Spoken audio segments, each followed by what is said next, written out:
Olá, bom dia.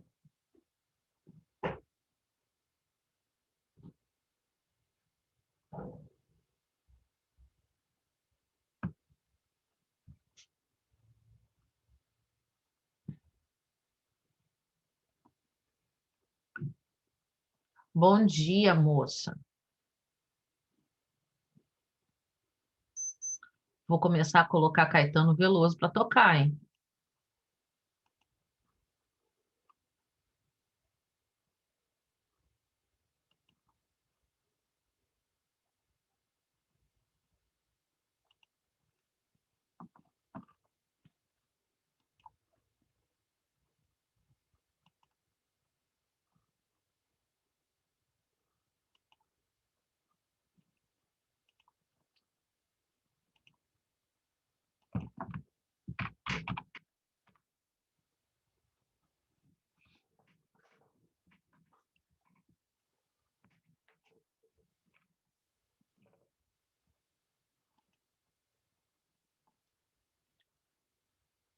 Bom dia, dona Manuela. Não vai interagir com a minha pessoa, não?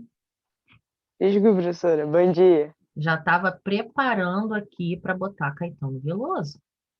Não, não, não, não, não, não, não, não, não, não. Eu estava abrindo o YouTube.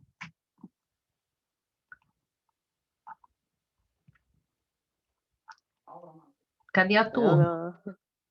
Eu não faço ideia, professora. Realmente não sei. Ih, gente. Ah, não. Tá diferente. Violência, fome. Mas o povo não entrou nas outras aulas, não? Não, eles entraram. Eles devem ter esquecido do horário de novo. Ah, não é Eu, possível fa... isso. eu deixo o Zoom já procurando a aula, assim, pra não esquecer. Uhum. Eles não devem fazer o mesmo, aí eles esquecem.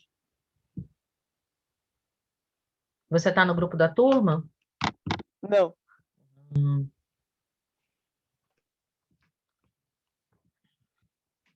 Vamos aguardar essas pessoas.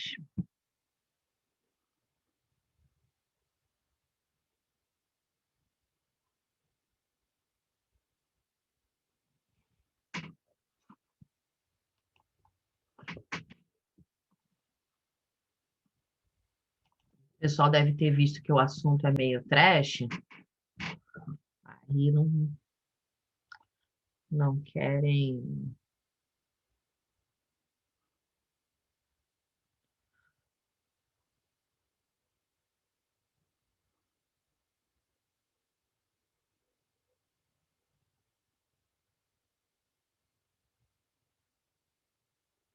Não querem me dar o prazer da presença. Bom dia.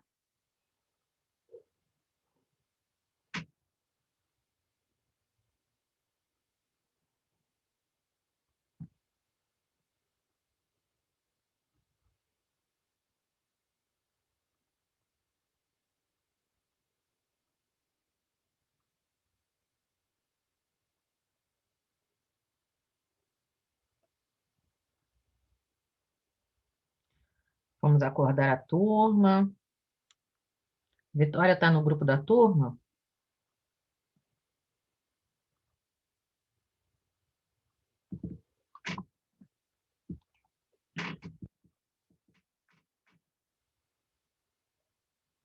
Sim, Manda mensagem aí para o pessoal, diz que eu estou esperando, que eu estou deprimido. ok.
Bem, vamos lá, né?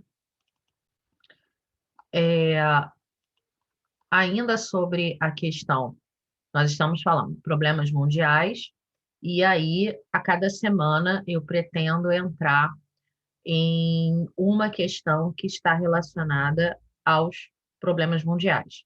E aí, hoje, a gente vai falar sobre a questão da fome no mundo.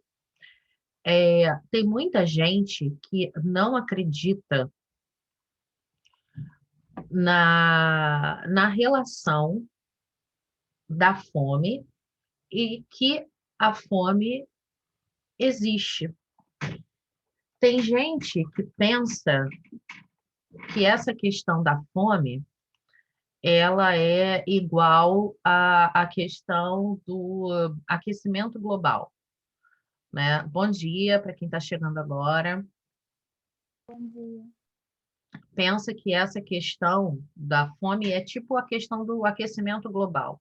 Uns acreditam que existe, outros acreditam que não existe, acham que é sensacionalismo, é uma questão de pessoas que querem ganhar com o problema das causas ambientais, enfim.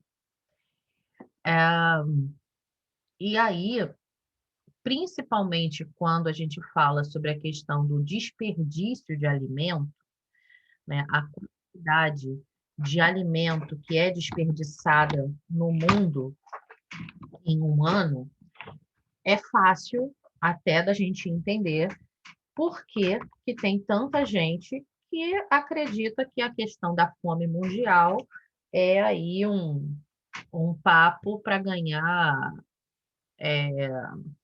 posicionamento político, enfim. Eu vou começar todo o material que eu vou passar para vocês hoje, ele foi todo retirado com base em falas da Unicef ou publicações da Unicef, tá? Então, assim, não tem como ser uma coisa furada. São dados do Unicef, são dados da ONU, tá?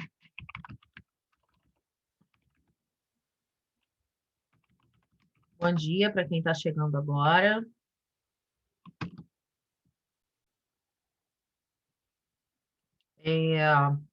Tem um vídeo que eu até usei com a oitava série, não, com o oitavo ano, quando a gente estava falando sobre consumo sustentável. É um vídeo curtinho. Eu vou começar com esse vídeo, já que eu falei de desenvolvimento sustentável, desculpa, de desperdício de alimentos, eu vou começar com esse vídeo. É esse aqui. O total de alimentos produzidos no mundo é cerca de 3,8 bilhões de toneladas por ano. Comida suficiente para alimentar toda a população mundial. Porém, mais de 820 milhões de pessoas ainda sofrem com a fome. De acordo com a FAO, Organização das Nações Unidas para a Alimentação e Agricultura, os 3 maiores produtores mundiais são a China, os Estados Unidos e o Brasil.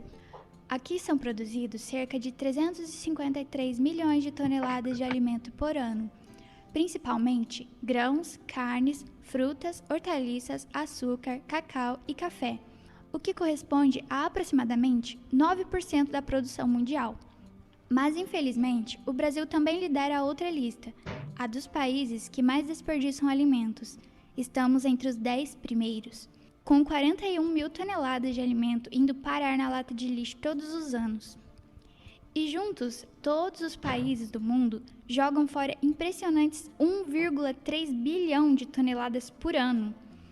Triste, né? Embora haja outros motivos que causam a fome, o desperdício é responsável pela perda de cerca de 1/3 de alimentos em todo o mundo, quantidade 4 vezes maior do que o necessário para acabar com a fome no mundo. Já tem vídeo falando sobre fome aqui no canal. De acordo com a Embrapa, esse desperdício acontece nas diversas etapas pelas quais passam os alimentos. 10% do desperdício ocorre ainda no campo, 50% no manuseio e transporte, 30% na comercialização e abastecimento e 10% vai para o lixo nos supermercados, restaurantes e em nossas próprias casas. O desperdício se dá principalmente pela falta de informação e por maus hábitos de consumo da população. Um grande problema que aumenta essas perdas é a preferência do mercado consumidor pela estética dos alimentos. Todo mundo quer comer um tomate brilhante, uma maçã vistosa, uma cenoura bonita. Mas aí, o tomate, a maçã e a cenoura feinhos, que não atingiram as características físicas padrões de comercialização, são descartados por não terem um tamanho e uma aparência desejados, mesmo que possuam as mesmas qualidades nutritivas dos bonitões. Quando a comida vai parar no lixo, outras coisas como trabalho, água, energia, dinheiro e recursos naturais também estão sendo jogados fora. Consequentemente, esse desperdício prejudica enormemente o meio ambiente. Imaginem a quantidade de agrotóxicos que são utilizados no cultivo. Eles são nocivos para os seres vivos e poluem o solo, a água e até mesmo o ar, desencadeando doenças e provocando a morte de inúmeras espécies de plantas e animais. Além disso, após os descartes, esses alimentos serão degradados, colaborando para a geração de chorume, emissão de gás metano na atmosfera e favorecendo a proliferação de animais, vetores e doenças. O tratamento adequado para esse tipo de resíduo é a compostagem, que resulta na reciclagem dos nutrientes para fertilizar o solo. Mas isso é assunto para outro vídeo, que mais tarde vem por aí. Mas então, agora que já sabemos de tudo isso, o que podemos fazer para diminuir os desperdícios? Todos podem contribuir para diminuir esses vários tipos de desperdícios com dicas simples. Primeira dica: faça listas de compras quando for ao supermercado, para comprar somente o necessário, além de buscar fazer compras semanais, aproveitando assim as promoções e evitando o estoque de alimentos, que podem vir a deteriorar. Isso também fará com que você economize dinheiro. Segunda dica: consuma frutas, verduras e legumes, dando preferência aos da época e aos produzidos próximos à região em que você mora. Terceira dica: armazene os restos de refeições, de preferência em potes transparentes, para que seja mais fácil lembrar deles e reaproveitá-los em outras receitas. Quarta dica: esteja sempre atento aos rótulos dos produtos e observe o que está na geladeira. Consuma primeiro os alimentos mais velhos e que estão perto do prazo de validade. Se você perceber que há muita comida e que não vai dar conta de consumir tantos alimentos, faça doações antes que eles vençam. Quinta dica: não tenha o olho maior que a barriga. Em casa, no restaurante, pense bem antes de encher o prato e depois acabar deixando comida, né? Sexta e última dica: dê uma chance para os feinhos. Procure estabelecimentos que comercializem alimentos fora do padrão estético. Aproveite a xepa, aquele finzinho de feira. É uma ótima oportunidade de economizar e existe uma grande chance desses pobres rejeitados terem sido produzidos com uma menor quantidade de agrotóxicos. E aí, gostou desse assunto? Bora começar a comer com mais consciência? Ali na descrição, deixamos uns links bem interessantes sobre o assunto. Os números são realmente assustadores, né? 41 milhões de toneladas de alimento desperdiçado por ano. É surreal. É surreal a quantidade de comida que vai para o lixo. E aí, quando algumas pessoas falam que a questão da fome no mundo não existe, cala um pouco a nossa boca essa questão do lixo.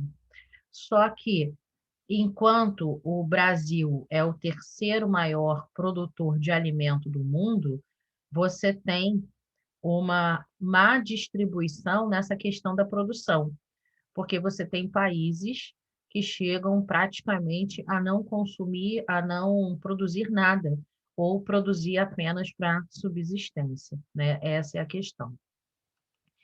Vamos, então, para o nosso texto e o vídeo sobre o que a Unicef fala sobre a questão da fome no mundo. O vídeo, desculpem, o texto, eu gerei um PDF. Por quê? Deixa eu interromper aqui, abrir o PDF direto no meu computador, porque ele estava no site da Unicef e eu não quis, assim, copiar e colar na plataforma. Eu achei melhor gerar o material todo direto no site da Unicef direitinho e depois colocar aqui para vocês. Então, eu vou abrir direto daqui, tá? Só um minutinho.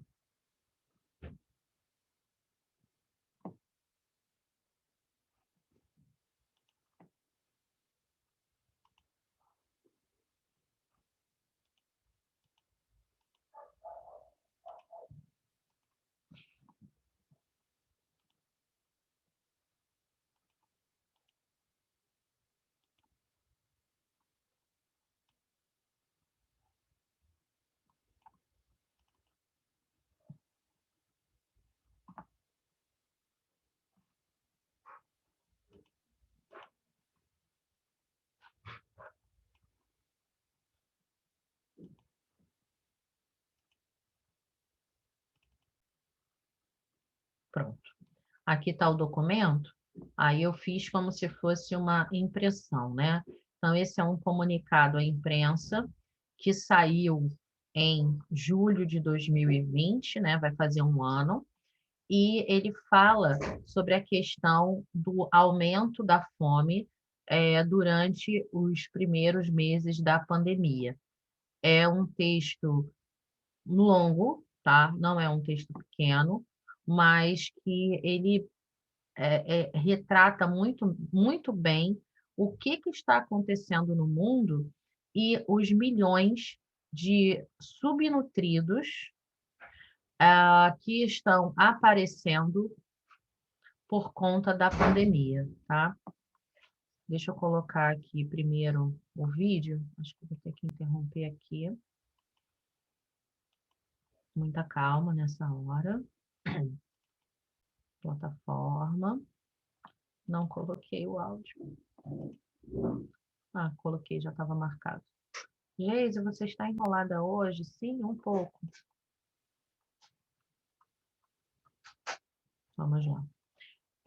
Esse vídeo aqui é um vídeo totalmente... Ai, que beleza. Espera aí, gente. Eu e o mundo. Vou botar direto no YouTube.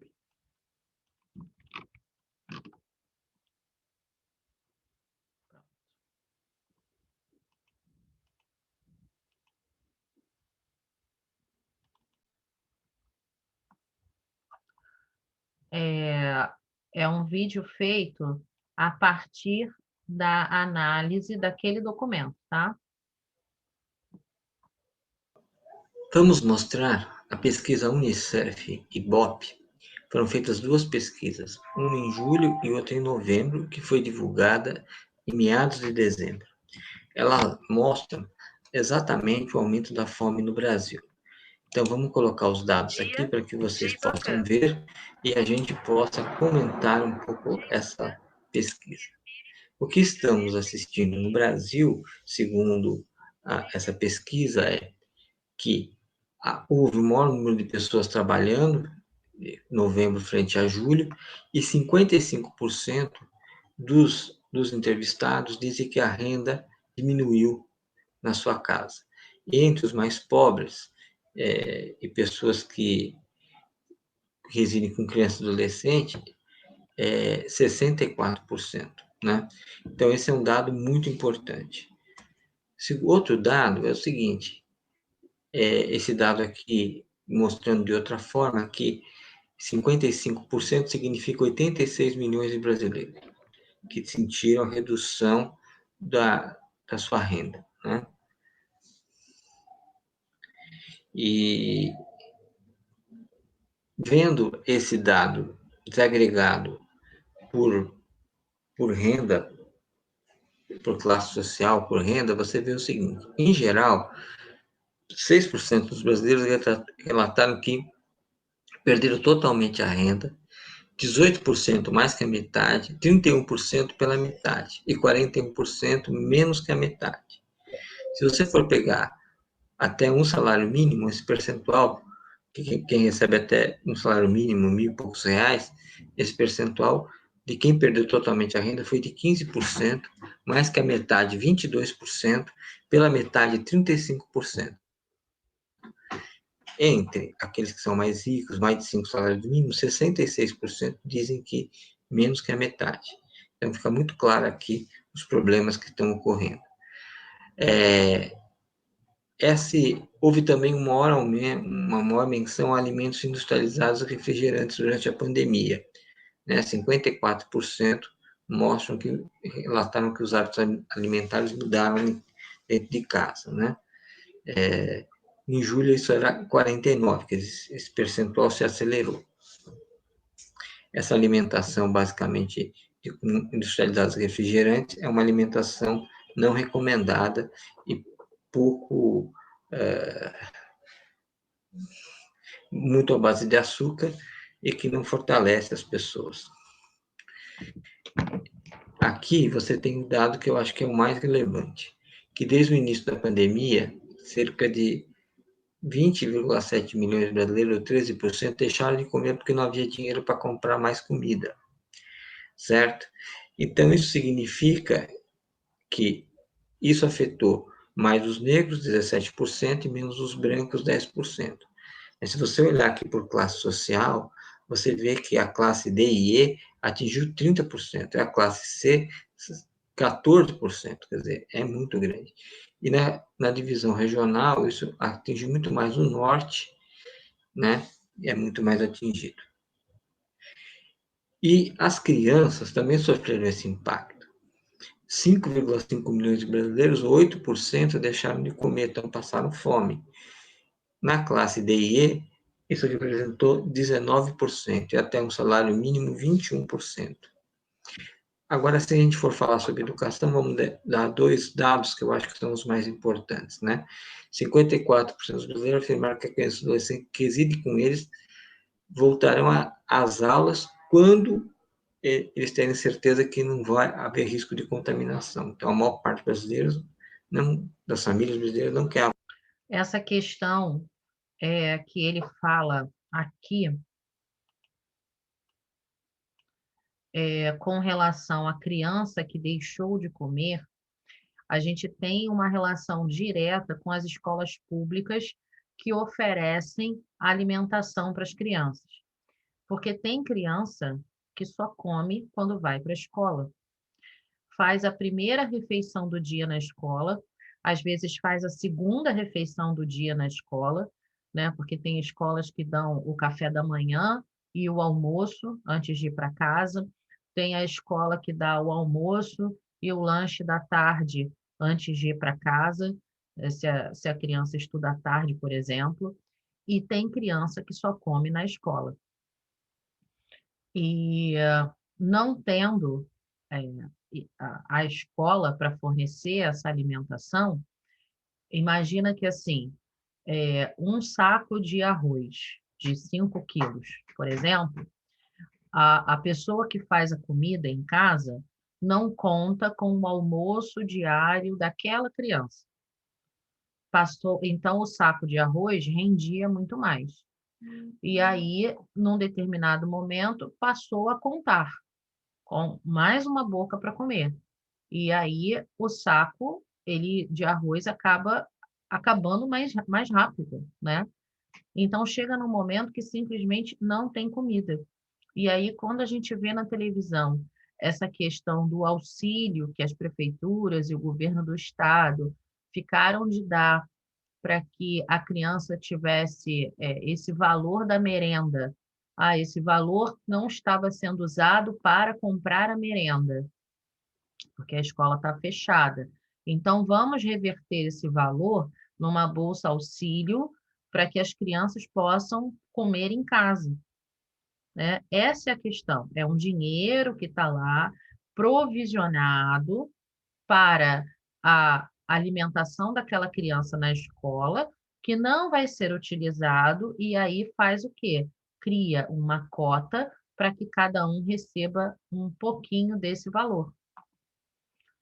Não é, como muita gente fala, um dinheiro que está saindo do governo para fazer o bem. Não, é um direito. É um direito que aquelas crianças têm porque elas não vão poder almoçar, jantar, tomar café na escola. Tudo bem até aí? Entendido? Alguém quer fazer alguma observação? Aproveitando para dar bom dia para quem chegou depois. Posso seguir?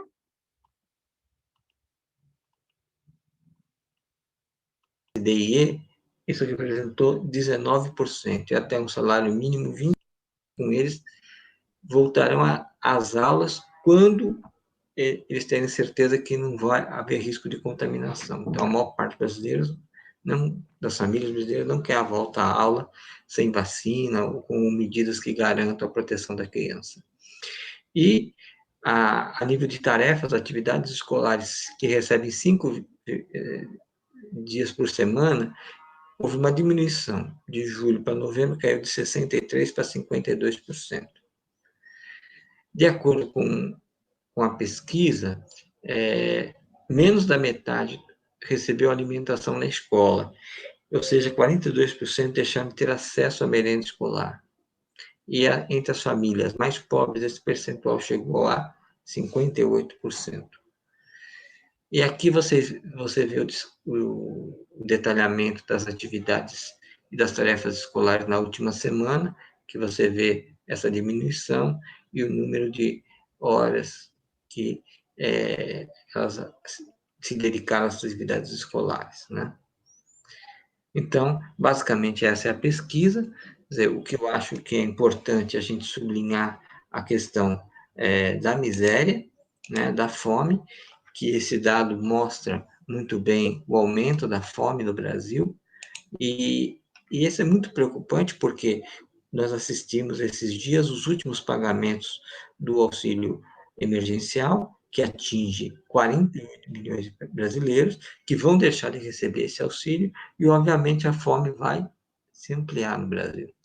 Então, isso é muito ruim. E nós temos um governo que dá morte, que pouco se preocupa com a vida dos brasileiros, não corre atrás de vacina, né? O auxílio emergencial só existe porque a oposição garantiu, e assim estamos vivendo uma verdadeira tragédia no Brasil, quase 200 mil brasileiros mortos.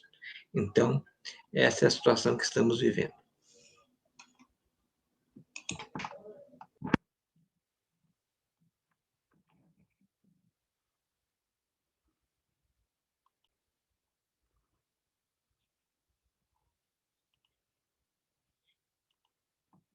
Ok, gente? Todo mundo entendeu essa questão da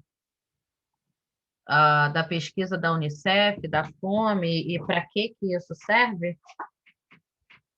Ok. Vamos ver um pouquinho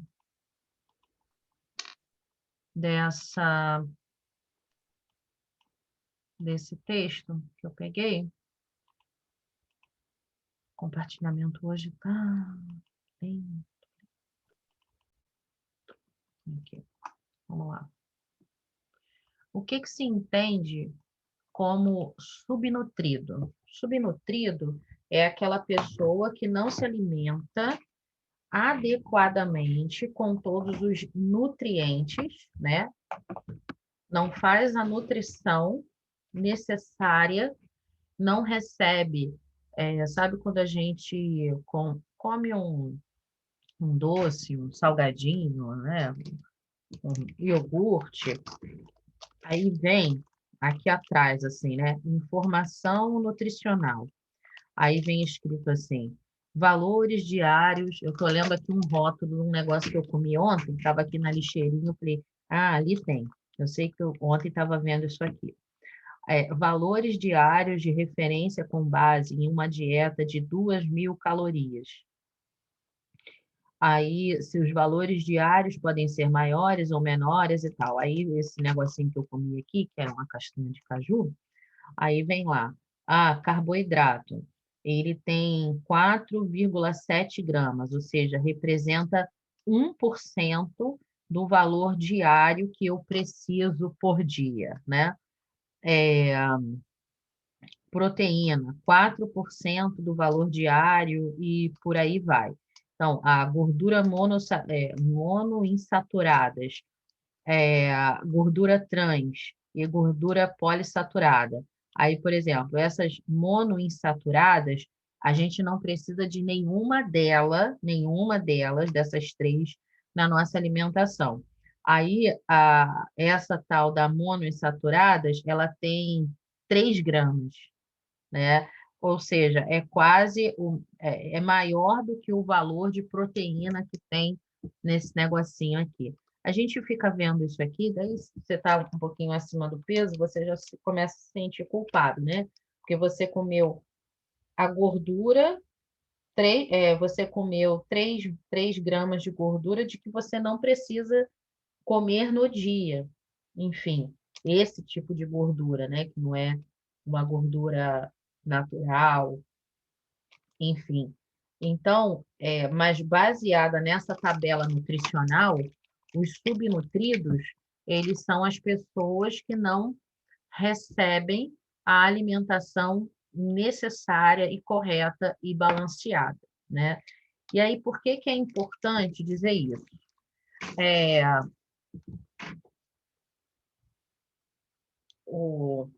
Um senhor aí que atende como presidente da República, ele falou em uma das suas célebres entrevistas que o brasileiro não passa fome, todo mundo gordo.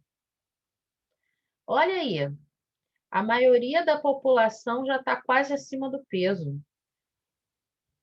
Se passasse fome, não estava gordo.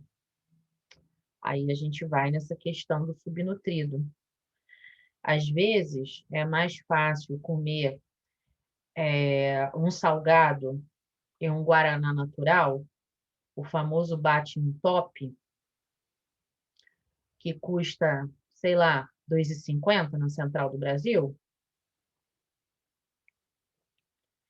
do que você ter um prato de arroz, feijão, salada e uma proteína, por exemplo, que vai custar numa pensão, lá mesmo na Central do Brasil, R$ 9,90,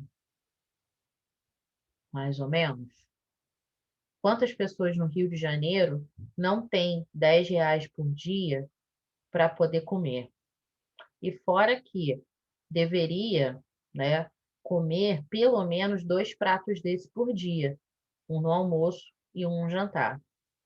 E aí aquele pai de família que sai lá de Japeri para trabalhar no centro da cidade ou na Zona Sul, ele sai de casa sem comer, ele sai de casa sem marmita, e aí ele chega na Central do Brasil, ele come um bate-top desse, ele passa o dia inteiro sem comer, e quando ele sai do trabalho, ele vai lá e come de novo outro bate-top para voltar para casa e não precisar comer em casa para não tirar comida da boca dos filhos. Essa é muitas vezes a realidade. Aí o cara vai estar gordinho, vai estar acima do peso? Vai. A quantidade de açúcar, de sal, de gordura que ele está comendo estão muito acima daquilo que ele precisa para sobreviver. Muitas vezes está sedentário, porque não tem possibilidade de fazer uma atividade física, nem o futebolzinho no final de semana ou à noite. E aí o cara está acima do peso. Mas isso não quer dizer que ele não seja uma pessoa subnutrida. Ok? Turma, Ok, vocês estão aí? ok. Alguém quer falar alguma coisa? Quer fazer alguma relação? Quer contar alguma história? A aula fica melhor quando vocês interagem.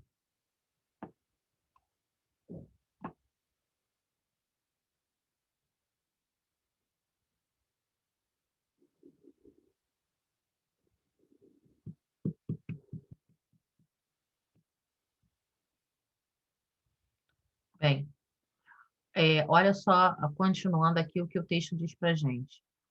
Esse relatório, né, que foi publicado lá no dia 13 de julho de 2020, diz que estima-se que em 2019 quase 690 milhões de pessoas passaram fome, um aumento de quase 10 milhões em relação a 2018 e aproximadamente 60 milhões em 5 anos.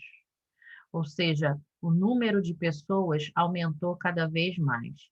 E aí o relatório prevê, com base nesses números, que durante o primeiro ano da pandemia, né, 130 milhões de pessoas podem estar passando fome no mundo. Por isso, a importância de fazer campanha, sim, para ajudar as pessoas que estão necessitando de alimento. E aí o texto continua sempre fazendo relação com as entidades que podem, de forma idônea, passar números, né, com relação a essa questão da fome e principalmente da pandemia. E aí a ONU, ela tem, eu já mostrei para vocês, ela tem ali os objetivos de 2030 até 2030. E um dos objetivos seria erradicar a fome no mundo, fazer com que todas as pessoas saíssem da linha da desnutrição. E aí vem, né, mais números com relação aqui a gente tem a Ásia, a África, a América Latina e o Caribe.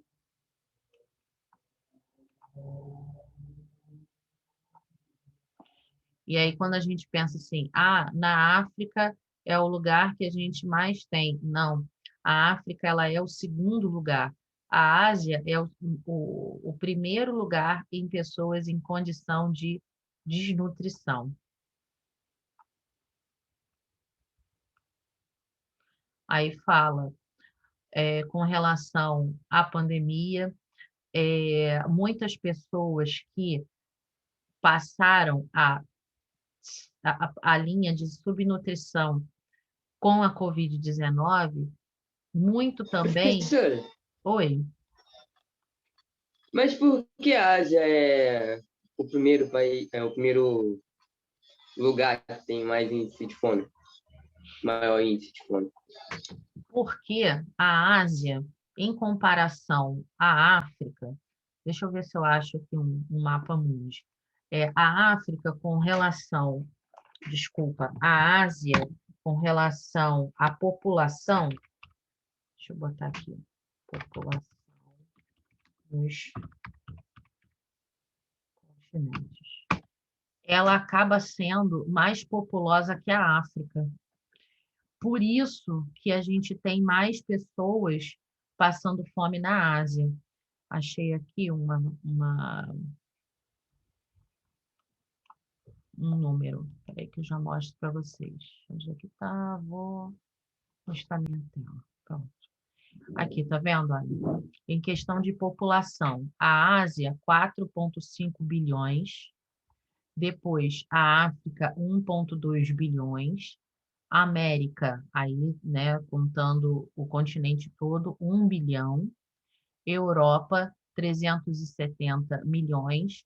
E Oceania, 37 milhões. Né? Então, por isso que a Ásia acaba sendo o continente onde você tem mais pessoas passando fome, porque tem mais, é o país, é o continente mais populoso. Entendi, professor. Por isso que a gente faz essa relação. A gente já acabou, né? É 45? Tem Falta mais 3 minutinhos. 3 minutinhos. Então, deixa eu terminar aqui.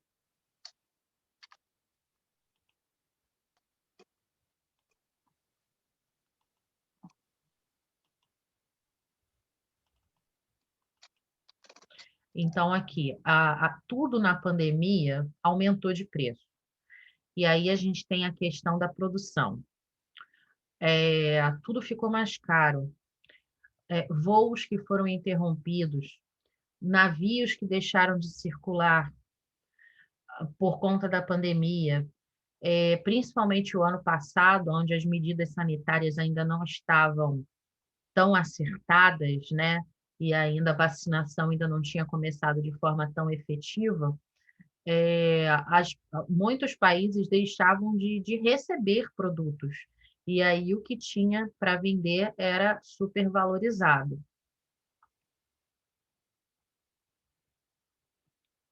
Aí aqui fala um pouco sobre aquilo que eu estava falando das dietas não saudáveis, né? Às vezes não, na maioria das vezes, né, dizer que a pessoa é gorda, é uma pessoa bem nutrida, é obesa, é gordinho, enfim. E não é. A pessoa pode ser obesa e pode ser desnutrida porque não come direito o que precisa, né? E aí vai ainda com relação ao consumo de laticínios, de frutas, vegetais, alimentos, justamente aquilo que é perecível e aquilo que mais vai para o lixo nos países que produzem esse tipo de alimentação. E aí vai vindo, né, a questão do tipo também de desenvolvimento, a questão da subnutrição de pessoas muito magras, porque aí você tem duas condições. Você tem as doenças que podem aparecer com a questão da obesidade, porque a pessoa come mal, e você tem outro tipo de doenças que podem aparecer porque a pessoa é muito abaixo do peso.